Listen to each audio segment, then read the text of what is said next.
So over here, you can see that I have my make your own section right here. And here I have some video and image elements added on there.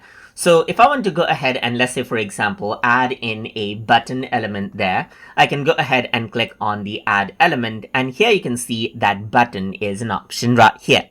If I were to go ahead and click, you can see that this is what you have. This is basically a button. So you can go ahead and click right here, and instead of the text, you can go ahead and add in whatever you want. Let's say, for example, I'm going to say Wikipedia right here. So this is the button that I have.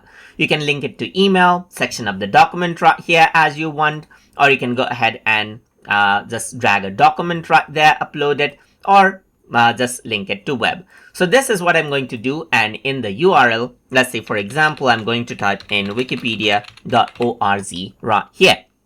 So apart from that, in the design, you can change around the button size to be small, large, and change around the alignment to be center, change the button style as I want, and change around the color right here of the button as well, and click on save.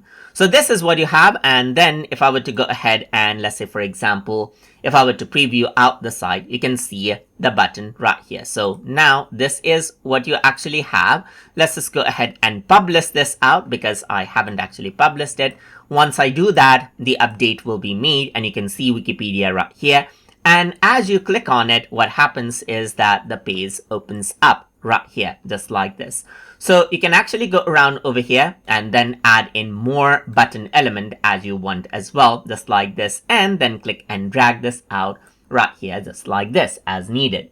So that is basically how you can go ahead and add in a button element and work around with it as you need inside of Strikingly. So I hope you guys learned something as always. And as always, please like, comment, share, and subscribe.